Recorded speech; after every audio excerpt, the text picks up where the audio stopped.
Hello good evening. मैं अभिषेक दास आप सभी का हमारे इस वीडियो लेक्चर में बहुत बहुत स्वागत करता हूं। आज मैं आप सभी के लिए मॉडर्न हिस्ट्री के एक इम्पॉर्टेंट टॉपिक 1857 का विद्रोह नामक एक इम्पॉर्टेंट टॉपिक को लेके आया हूं, जिसके विषय में आज हम कंप्लीट इन्फॉर्मेशन लेंगे दोस्तों। सो देखिए इसमें हम क्या क्या देखने वाले हैं। हम सबसे पहले इसमें देखेंगे कि 1857 की जो क्रांति हुई, इसके पीछे इसके तात्कालिक कारण क्या रहे। क्या जो 1857 की क्रांति हुई उसमें हमें एकता का प्रदर्शन देखने को मिलता है या नहीं मिलता, और 1857 की क्रांति में आखिरकार शुरुआत किन्होंने की। दूसरी इंपॉर्टेंट बात हम इसमें देखने वाले हैं कि 1857 की क्रांति को जहां रॉबर्ट्स ने कहा था कि ये तो सैन्य विद्रोह है, तो क्या ये सैन्य विद्रोह है या एक महान क्रांति है, इसके विषय में भी हम कंप्लीट इंफॉर्मेशन लेंगे दोस्तों। साथ ही हम इसमें यह देखेंगे कि इस क्रांति का दमन अंग्रेजों ने किस तरीके से किया। उसके बाद हम यहाँ पे जानेंगे इस लेक्चर में कि तत्कालिक कारण जो हुए 1857 की, उसमें मंगल पांडे को कैसे फांसी लगाया गया और उन्होंने किन कारणों की वजह से विद्रोह कर दिया जबकि वो अंग्रेज सैनिकों के साथ ही काम कर रहे थे। उसके बाद हम जानेंगे कि इस क्रांति में असफलता के मूलभूत कारणों में से कौन से ऐसे महत्वपूर्ण बिंदु हैं जो हमें एग्जाम में बहुत ही ज्यादा मदद कर सकते हैं। साथ ही साथ इस लेक्चर के कंप्लीट होते होते हम 1857 की क्रांति के परिणामों को भी, उसके कुछ मूलभूत बिंदुओं को भी समझने की कोशिश करेंगे दोस्तों। और उसके पश्चात में आप सभी को इससे रिलेटेड यानी कि 1857 की क्रांति से संबंधित कुछ बोले गए इंपॉर्टेंट वाक्यों का भी आपको परिचय दूंगा। So let's begin this lecture.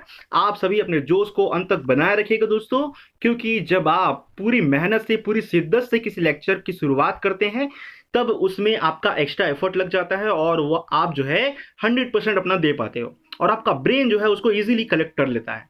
सो देखिए दोस्तों, मैं आप सभी को इस लेक्चर की शुरुआत करूंगा, लेकिन ऐसा तो नहीं हुआ होगा कि 1857 की क्रांति में लड़ने वाले सैनिकों ने रात को आराम से नींद ली होगी और सुबह अचानक उठे होंगे और उन्होंने बोला होगा कि भाई आज कुछ अच्छा नहीं लग रहा है, चलो हम चलते हैं आज 1857 की क्रांति करते हैं। ऐसा तो नहीं हुआ होगा दोस्तों। तो इसके पीछे एक महान कहानी है और इसके पीछे एक लंबी स्टोरी है दोस्तों। लेकिन बिकॉज हमारा लेक्चर लिमिटेड है और जिसमें हम सारी जानकारियां इकट्ठे करने वाले हैं जो कि हमारे एग्जाम पॉइंट ऑफ व्यू से हमारे लिए काफी हेल्पफुल है, हम उन्हीं बातों पे आज गहन चिंतन मनन करेंगे और साथ ही मैं ऐसे ही टॉपिक आपको पढ़ाऊंगा जो कि आपके एग्जाम में काफी ज्यादा मदद करेंगे दोस्तों।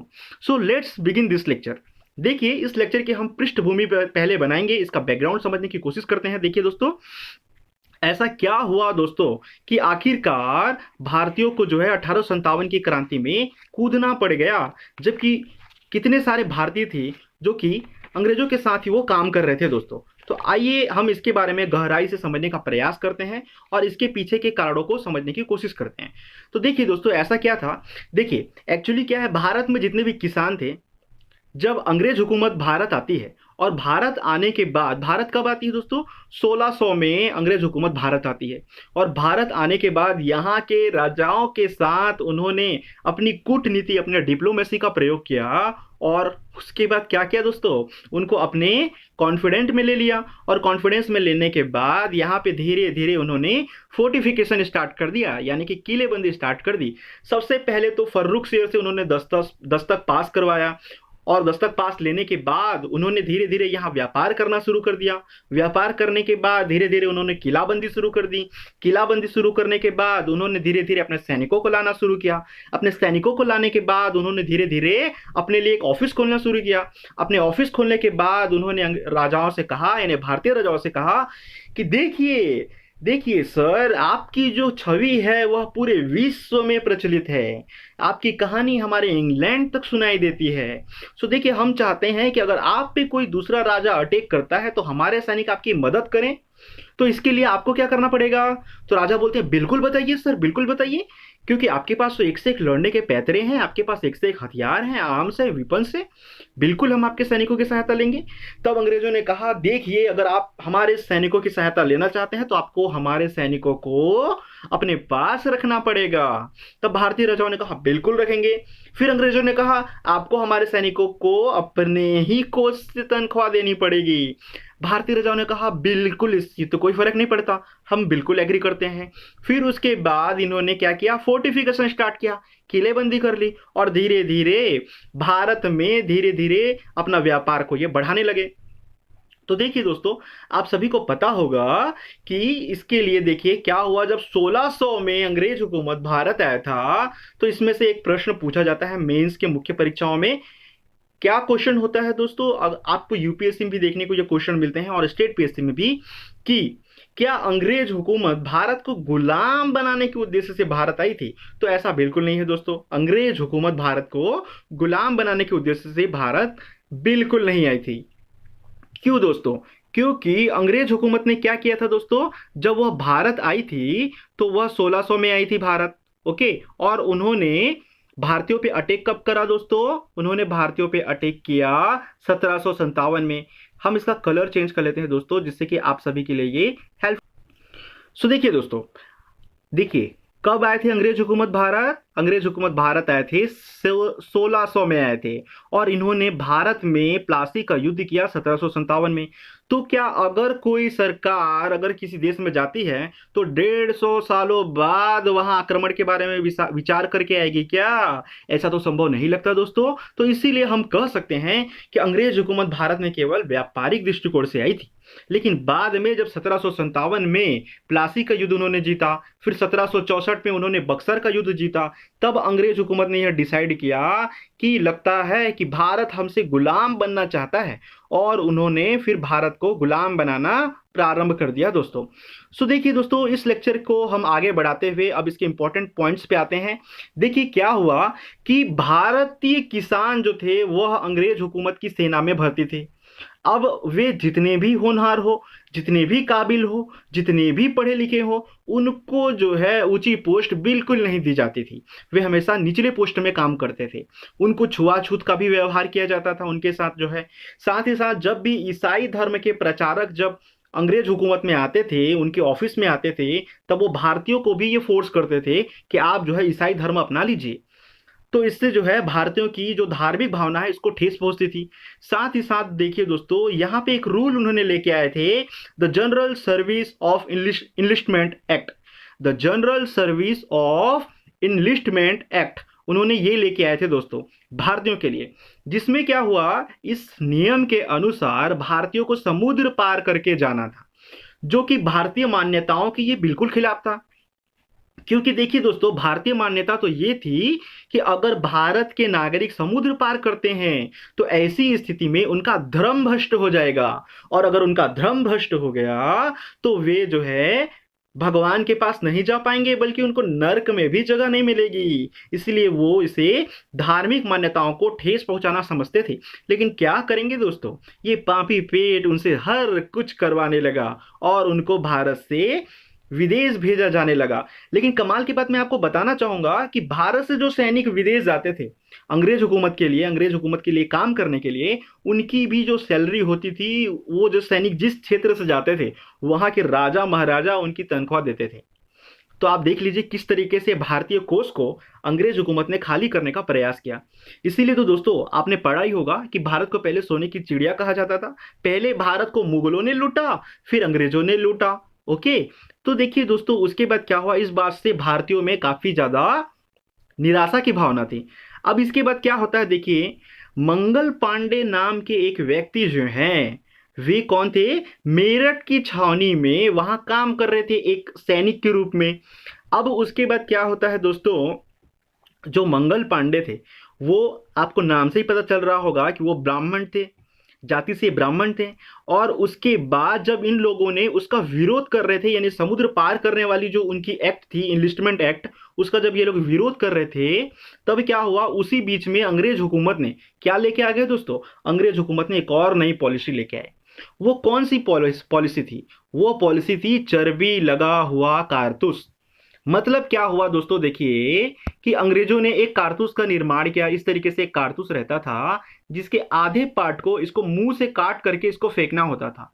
तब ये जो है इसमें बारूद भरी हुई रहती थी, और इससे जो है जो उनके पास जो राइफल रहता था, उस राइफल में ये उसका उपयोग करते थे। इस राइफल में यहाँ डाला जाता था और उसको सबसे पहले मुंह से काट करके उसको निकाल दिया जाता था। मान लीजिए कि ये एक वही आपका कारतूस है, तो इसको यहाँ से मुंह से काट के निकाला जाएगा और उसके बाद जो है उसको फिर डाला जाता था। तो जब मंगल पांडे को इसकी सूचना मिली कि इसमें चर्बी लगा हुआ है भाई, इसमें सुअर की मांस लगी हुई है, इसमें गाय की मांस लगी हुई है, तब उन्होंने इसका विरोध करना प्रारंभ किया।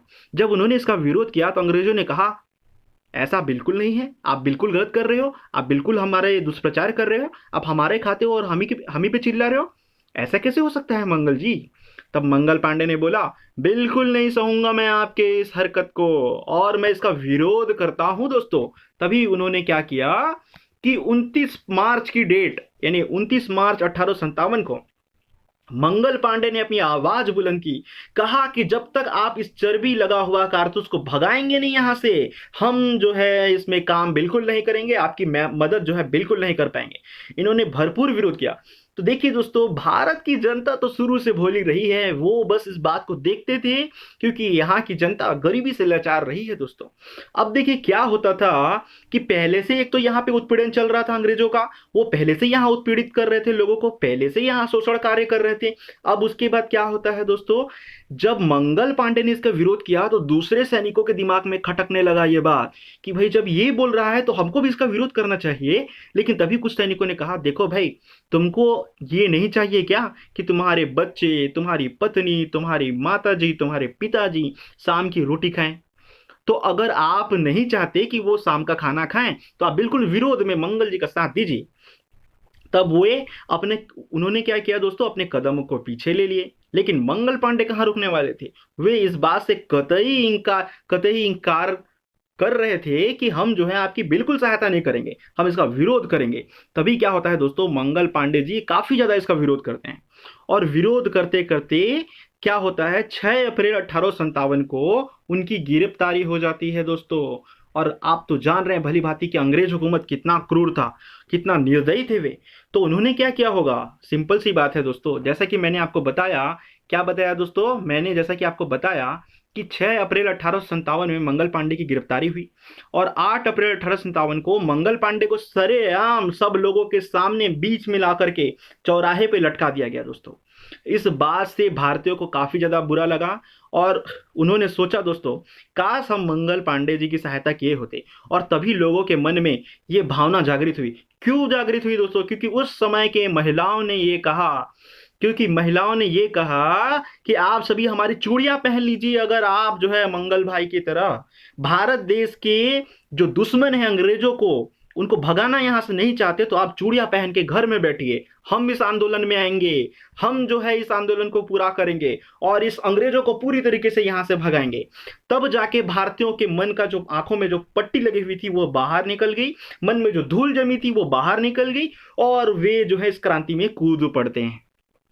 फिर उसके बाद क्या हुआ दोस्तों, सैनिकों का एक ग्रुप बनता है, और सैनिकों ने कई सारे इंपॉर्टेंट काम किए। ब्रिटिश सैनिकों के हथियार छीन लिए, और साथ ही साथ उन्होंने 10 मई 1857 के आते आते जेल तोड़ा, वहां से सैनिकों को बाहर निकाला, और अंग्रेजों को दनादन मारना उन्होंने शुरू कर दिया दोस्तों। जगह जगह अंग्रेजों ने क्या किया दोस्तों, इस क्रांति की शुरुआत की, और उनकी पूरी कोशिश थी कि हम प्रशासन को उखाड़ फेंकेंगे। इसलिए उन लोगों ने क्या किया दोस्तों, फाइनली उन्होंने डिसाइड किया कि हम जो है दिल्ली जाएंगे, और दिल्ली में वहां के जो गवर्नर जनरल थे कर्नल रिप्ले, उन्होंने सबसे पहले क्या की, इसकी हत्या कर दी। इसकी हत्या करते ही उन्होंने क्या किया, दिल्ली के जो महाराजा थे बहादुर शाह, उनसे जाकर के उन्होंने मुलाकात की और उनसे निवेदन किया कि हम जो है इस 1857 में एक भीषण क्रांति करने वाले हैं, जिससे हम अंग्रेज हुकूमत को उखाड़ फेंकेंगे। और आप सभी को पता ही होगा दोस्तों कि बहादुर शाह भी अंग्रेजों से परेशान थे, क्योंकि अंग्रेज हुकूमत ने उनके लिए दत्तक पुत्र प्रथा लेके आए हुए थे, यानी कि उनके जो पुत्र थे वो गोद लिए हुए संतान थे, और अंग्रेज हुकूमत ने दत्तक पुत्र नाम की एक दत्तक पुत्रों वाली जो एक नई प्रथा लेके आए थे, उसमें उन्होंने क्या किया था, एक नई पॉलिसी में उन्होंने किया, आप जिन पुत्रों को गोद लेंगे वे सभी दत्तक पुत्र होंगे। उनका आपके राजपाट में, आपके संपत्ति में, आपकी भूमि में, आपके राजमहल में, आपकी किसी प्रकार की कमाई हुई पूंजी में कोई भी विशेष अधिकार नहीं होगा। इस बात से बहादुर शाह काफी परेशान थे, और उन्होंने डिसाइड किया कि मैं अंग्रेजों को सही मौका आने पे जरूर इसका जवाब दूंगा। और वो सही मौका उनको तब दिखा जब सैनिकों ने उन तक पहुंचकर उनको कहा कि सर आप आइए, आगे बढ़िए, और अंग्रेजों के खिलाफ इस आंदोलन में आप जो है अगुवाई कीजिए। ओके दोस्तों, साथ ही साथ भारतीय सैनिकों ने क्या किया, जो भारत के जो सैनिक थे उन्होंने क्या किया, अलीगढ़, इटावा, आजमगढ़, गोरखपुर, बुलंदशहर आदि में आज़ादी की घोषणा कर दी, क्योंकि वहां जाकर इन्होंने अंग्रेजों को मार दिया। और उसके बाद ये लोग क्या किए दोस्तों, इन्होंने, इनकी जो क्रांति थी इसमें एक खास इंपॉर्टेंट बात मुझे नजर आती है दोस्तों, कि इसमें कोई हिंदू और मुसलमान अलग अलग कहे जाने वाली कोई बात नहीं थी। सभी मिलकर इस आंदोलन में भाग ले रहे थे, सभी मिलकर एक दूसरे की सहायता कर रहे थे। काश ऐसा आज भी होता दोस्तों, लेकिन यह देखने को हमें नहीं मिल पाता। ओके दोस्तों, फिर क्रांति के दमन के बारे में हम जानते हैं कि क्रांति का आखिरकार दमन कैसे हुआ। तो क्रांति तो राष्ट्रव्यापी स्वरूप ले रही थी, सभी तरफ आग भड़क रही थी, क्योंकि सैनिक जो है एक जगह से दूसरे जगह जाते, वहां पे लोगों को बोलते कि आप जो है इस क्रांति में हमारा योगदान दीजिए, आप धन से सहायता कीजिए, अगर आप तन से सहायता नहीं कर पा रहे हैं तो आप धन से सहायता कीजिए। ओके, और आप मन से भी सहायता कीजिए, जैसे कि आप दूसरे लोगों को बोलिए कि वो भी इस क्रांति में हमारी सहायता करें। तो यह क्रांति में कई सारे मूलभूत बिंदु थे। अब अंग्रेज हुकूमत को समझ में आ गया कि भारतीय जो है अब सजग हो गए हैं। और देखिए दोस्तों, मैं आप सभी को बताना चाहूंगा, 1813 में और 1833 में जब मैकॉले भारत आए हुए थे, जो कि कौन थे, इंग्लैंड के शिक्षा मंत्री थे, जब उन्होंने कहा कि भारत की दशा तो आपने कुछ ऐसी कर दी है कि भारत के लोग एक दिन जरूर आवाज बुलंद करेंगे। और वही घटना 1857 को आपको देखने को मिलती है दोस्तों। इसके बाद देखिए दोस्तों, और क्या मूलभूत बातें हैं वहां पे। देखिए क्या होता है दोस्तों, कि जो उस समय के तत्कालिक जो वायसराय थे, जिसको आप वायसराय नहीं बोल सकते दोस्तों, क्योंकि उस समय वो वायसराय नहीं बने हुए थे, वो तब तक थे गवर्नर जनरल लॉर्ड कैनिंग।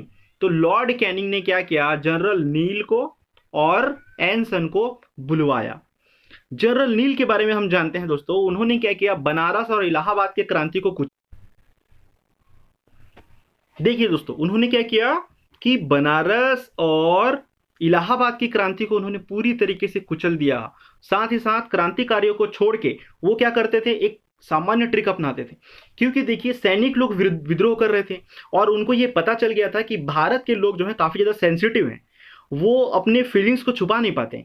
और उन्होंने सोचा कि जो विद्रोह कर रहे हैं उनमें तो मरने का कोई डर नहीं है, लेकिन हम क्या करेंगे, आम नागरिकों को परेशान करेंगे, आम नागरिकों को लूटेंगे, और आम जनता को परेशान करके उनको, कई निर्दोष लोगों को उन्होंने फांसी की सजा तक दे दी दोस्तों। इस बात से सैनिकों को काफी ज्यादा बुरा लग रहा था कि हमारी वजह से यहाँ आम नागरिक जो है वो परेशान हो रहे हैं दोस्तों।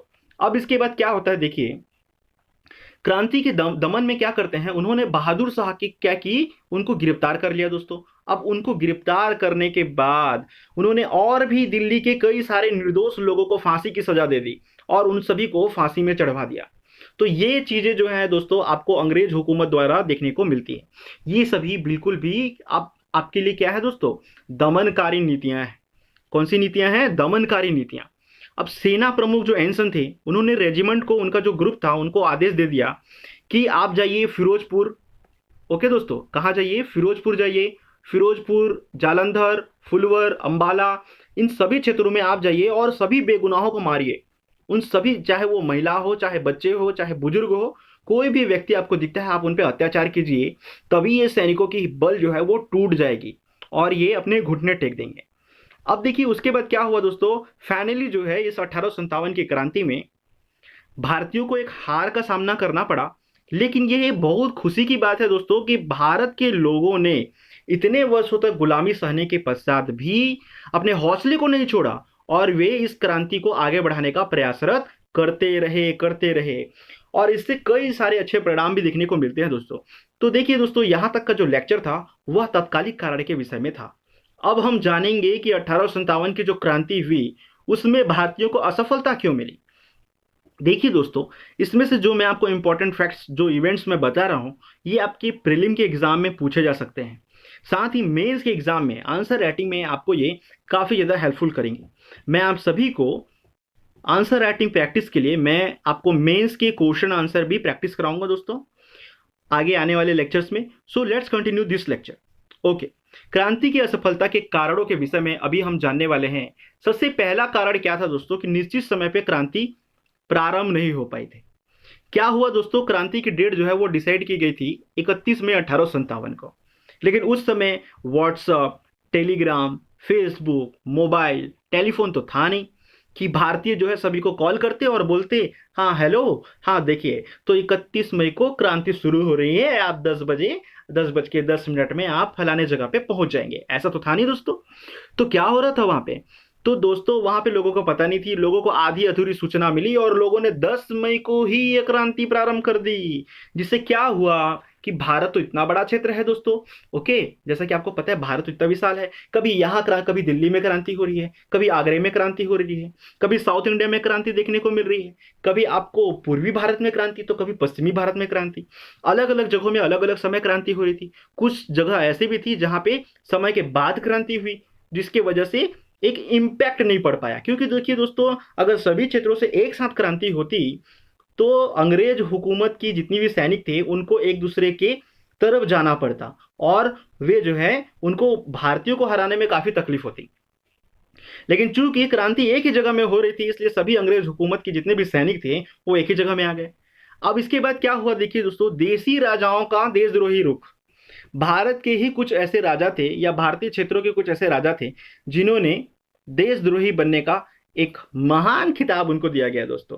क्यों? देखिए दोस्तों, वो काफी ज्यादा मूर्ख ही रहे होंगे दोस्तों जो अंग्रेजों की सहायता किया उन्होंने।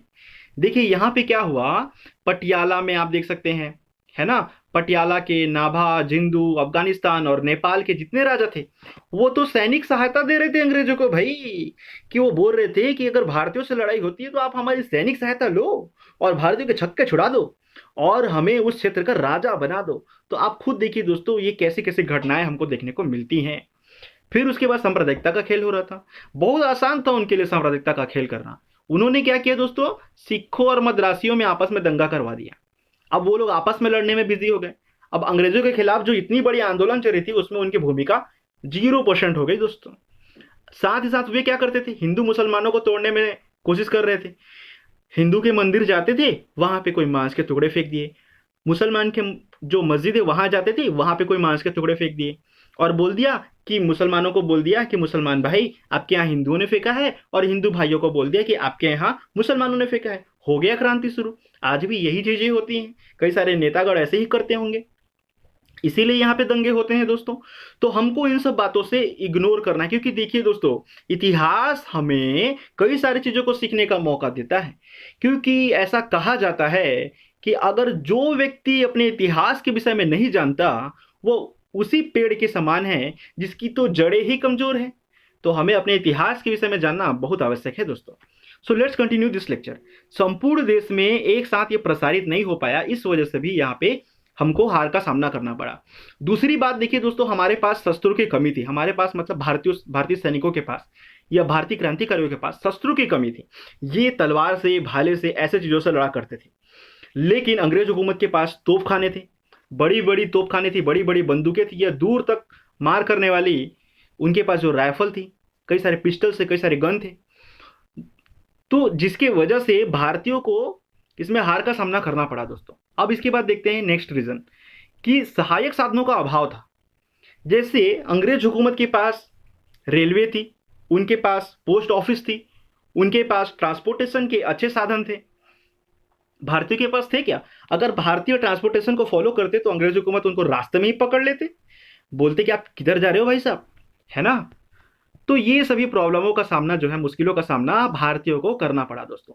साथ ही साथ सैनिकों में भी अंतर था। क्योंकि देखिए दोस्तों, जब 1857 की क्रांति हुई तो हालांकि मैं मानता हूं कि कुछ लोग जो हैं इसमें अपनी पूरी जी जान से, पूरी मेहनत से लगे हुए थे, लेकिन कुछ ऐसे भी लोग थे जो घर में बैठ के चुपचाप तमाशा देख रहे थे दोस्तों। और आखिरकार ऐसा क्या हुआ जो ये केवल घर में बैठ के तमाशा देख रहे थे दोस्तों? देखिए इसके पीछे का मूलभूत कारण यह है कि ये सोचते थे कि यार हमें तो कोई प्रॉब्लम नहीं हो रही है अंग्रेजों से, तो हम क्यों जाएं उस लड़ाई में, है ना। और इसी वजह से ये कुछ भारतीय जो है घरों में ही बैठा करते थे और वो इस युद्ध में शामिल नहीं हुए, जिसके वजह से भी यह क्रांति हम हार गए। अब अंग्रेजों के पास 96,000 सैनिक थे दोस्तों, और हमारी भारत देश की आबादी इतनी ज्यादा थी, 30 करोड़ के आसपास थी उस समय। 1947 के आते आते 35 करोड़ से 40 करोड़ के आसपास पहुंच गई। लेकिन उसके बावजूद भी सभी भारतीयों ने इसमें पूरी सहायता नहीं की दोस्तों, ये काफी दुखद बात है। फिर देसी रियासतों ने भी सैन्य सहायता नहीं की, वो अंग्रेजों की ही सहायता करने के लिए तत्पर थे। क्योंकि वो अंग्रेज जो है उनके चाटुकदार थे, उनके चमचे के समान थे। और वे जो है उनको हमेशा जो है ऐसी ऐसी लुभावनी बातें बोला करते थे जिससे वो मूर्ख की भांति जो है उनकी बातों को मान जाया करते थे दोस्तों। ओके, सो देखिए यहाँ पे हमने कुछ मूलभूत कारणों को समझ गए, और साथ ही साथ जो अंग्रेजों के जो सैनिक थे उनको स्पेशल ट्रेनिंग दी गई थी कि आप किस तरीके से वॉर करेंगे, किस तरीके से कोई भी बैटल जीतेंगे आप। तो देखिए दोस्तों, ये सभी चीजें भारतीय सैनिकों में हमको कमी नजर आई, जिसकी वजह से 1857 का विद्रोह जो है वह असफल सिद्ध हुआ हमारे लिए। लेकिन इसके कुछ इंपॉर्टेंट परिणाम भी हमको देखने को मिलते हैं दोस्तों। अब इस क्रांति के परिणाम क्या हुए, भले ही हमने ये क्रांति हार लिए दोस्तों, लेकिन इससे क्या हुआ कि आजादी पाने की एक मार्ग तो खुल गया। ओके, और इस क्रांति से अंग्रेजों और भारतीयों की जो अलग अलग रणनीति थी वो भी सामने आई कि किस तरीके से भारतीय जो है अंग्रेजों का विरोध कर सकते हैं। और अंग्रेज हुकूमत जहां एक तरफ व्हाइट मैन बर्डन थ्योरी लेके आई थी कि हम तो भगवान द्वारा भेजे हुए बंदे हैं और हम देखिए कितना चमक रहे हैं, कितने गोरे हैं, ऐसा अंग्रेज कहते थे। और उन्होंने भारतीयों को तुम अछूत हो, तुम कुलीन नहीं हो, ऐसा कह कह करके उनको क्या किया, हमेशा दबा कुचला ही समझा। लेकिन इस आंदोलन के पश्चात लोगों में जागरूकता की भावना आई। फिर उसके बाद जब दादा भाई नौरोजी इंग्लैंड जाते हैं, तब वो इंग्लैंड में देखते हैं दोस्तों कि अंग्रेज हुकूमत तो भारत में कुछ और ही गड़ी चला रही है और ब्रिटेन में कुछ और ही शासन देखने को मिलता है। तब भारतीयों में कई सारी भावना जो है जागृत हुई, और जब उन्होंने एक पुस्तक लिखी। क्या पुस्तक लिखी दोस्तों? इस पुस्तक के बारे में मैं आपको लेक्चर के एंड में बताऊंगा। ओके, तो देखिए दोस्तों, चलिए मैं आपको बता देता हूं। देखिए दोस्तों, the poverty and un British rule in India, the poverty un British rule in India, ये दादा भाई नौरोजी द्वारा लिखी गई एक किताब थी जिसमें बताया गया कि अंग्रेज हुकूमत इंग्लैंड में कैसी है और भारत में कैसी है। और एक्चुअली दोस्तों मैं आप सभी को बताना चाहूंगा, कई लोगों को ऐसा ये भ्रम है कि अंग्रेज हुकूमत शासन कर रही थी भारत में। अंग्रेज हुकूमत तो देखिए दोस्तों 1858 को आती है, जिसके बारे में अभी हम जानने वाले हैं कि सत्ता का हस्तांतरण हो जाता है जब 1857 की क्रांति होती है। और उसमें क्या होता है, जब ब्रिटिश क्राउन भारत आती है तो भारतीयों को बोलती है अपने डिप्लोमेटिक लैंग्वेज में, देखिए भारतीय गढ़, आप सभी को पता है कि इन्होंने लॉर्ड कैनिंग ने कितना आपको परेशान किया, ये गवर्नर जनरल थे।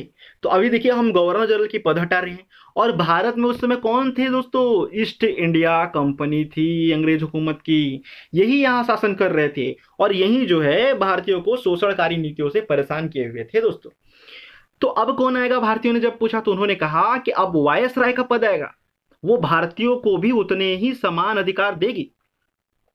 तब उन्होंने पूछा वायसराय कौन बनेगा सर? तो इन्होंने कहा वायसराय लॉर्ड कैनिंग बनेंगे, लेकिन अब वो गवर्नर जनरल नहीं थे ना, क्योंकि वो तो जब गवर्नर जनरल थे तब वो ऐसा कर रहे थे।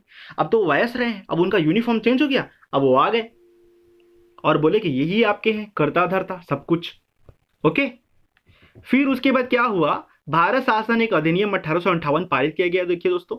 और उसके बाद बोर्ड ऑफ कंट्रोल और द कोर्ट ऑफ डायरेक्टर्स का विघटन कर the secretary of state for India यानी कि भारत सचिव का गठन किया गया। और ये डिसाइड किया गया कि भारत में अब दो पद रहेंगे। कौन कौन से दो पद? एक तो रहेगा आपका वायसराय और दूसरा रहेगा सेक्रेटरी यानी कि सचिव, भारतीय सचिव, जो अंग्रेज हुकूमत द्वारा भेजा गया होगा। अब इसके बाद देखिए ये सत्ता का हस्तांतरण हमने समझ गया दोस्तों। सतर्कता में वृद्धि हुई। अब अंग्रेज सैनिक जो है वो भारतीयों से डरते थे, कभी भी भारतीय इकट्ठे होते थे उनको डर लगा रहता था। और भारतीय जो है किसी ऐसे लोगों से डरते थे, अगर कोई सूट बूट में आ गया, सूट केस लेके आ गया, तो लोगों को लगता था यार ये कहीं वही तो नहीं जो हमें गुलाम बनाने आ रहा है, तो इसको दूर भगाओ, इसे दूर रहो। और भारतीय अंग्रेजों को भी लगता था अगर कुछ भारतीय इकट्ठे हो गए बात कर रहे हैं, उनको भी डर लगता था कहीं ये हमको जो है यहाँ से भगाने का प्लानिंग तो नहीं कर रहे हैं। बिल्कुल यही सब चीजें हमको यहाँ पे देखने को मिलती है दोस्तों। अब इसके बाद क्या होता है, शस्त्रास्त्र पर भी प्रतिबंध। मतलब जो कुछ भारतीयों को अधिकार था कि वे जो है शस्त्रों को रख सकते हैं, कुछ भारतीयों को अधिकार था कि वे कुछ विपन्स, कुछ गन्स, कुछ राइफल्स, कुछ पिस्टल्स रख सकते हैं, अब उन अधिकारों को कैंसिल कर दिया अंग्रेजों ने। और उन्होंने कहा कि नहीं, बिल्कुल नहीं, हम आपको बिल्कुल परमिशन नहीं देंगे। ओके, अब उसके बाद देखिए देसी राजाओं से मित्रता कर ली। जो बचे कुछ देसी राजा थे, अंग्रेजों ने कहा यार लगे हाथ इनसे दोस्ती कर लो, यही लोग हैं जो आखिरी समय में हमको सैनिक भेजेंगे, यही लोग हैं जो हमको सैन्य सहायता देंगे, यही लोग हैं जो हमें अस्त्रों की, शस्त्रों की और धन की सहायता देंगे। उन्होंने दोस्ती कर ली। अब इसी नीति के तहत ब्रिटिश महारानी जो विक्टोरिया थी, उन्होंने देसी राजाओं का पूर्ण सम्मान करने का ऐलान किया और उन्होंने 1 नवंबर 1858 को सभी को एक एक लॉलीपॉप पकड़ा दिया। ओके दोस्तों, अब इसके बाद देखिए क्या होता है, पाश्चात्य सभ्यता का भी भारत में काफी ज्यादा प्रभाव देखने को मिलता है। कैसे दोस्तों? देखिए, हमारी जो सभ्यता थी, हमारी जो संस्कृति थी, वह धीरे धीरे करके बदलने लगी। अब यहाँ पे जो देसी जो चरखे से बनाए हुए कपड़े थे, लोग उसको पहनना छोड़कर जो अंग्रेज हुकूमत द्वारा लाया हुआ सामान रहता था, जो उनका जो कच्चा माल से पक्का माल बनाने की जो विधि थी, उससे जो वो लोग सामान तैयार करके लाते थे, भारत से रॉ मटेरियल ले जाते, वहां से रॉ मटेरियल का फिनिश गुड बना के भारत लेके आते और उनको भारत में बेचते। तो भारतीयों में भी पाश्चात्य सभ्यता का प्रभाव धीरे धीरे पड़ रहा था और वे धीरे धीरे अपने संस्कृति को, अपने धर्म को भूलते जा रहे थे। इससे क्या हुआ, भारतीयों की जीवन पद्धति में बदलाव देखने को मिलता है दोस्तों। तो इस तरीके से देखिए दोस्तों, ये क्रांति के कुछ इंपॉर्टेंट परिणाम थे जिस पे हमने गहन डिस्कशन किया। आई होप ये लेक्चर आप सभी को बहुत ज़्यादा पसंद आया होगा दोस्तों, और आप सभी को मजा आया होगा इस लेक्चर को अटेंड करके। मैं आप सभी को बोलना चाहूंगा, देखिए दोस्तों, कि अगर आपको ये लेक्चर पसंद आता है तो आप मुझे कमेंट करके जरूर बताइएगा दोस्तों। Good luck to all of you. हम होंगे कामयाब। Thanks for watching once again.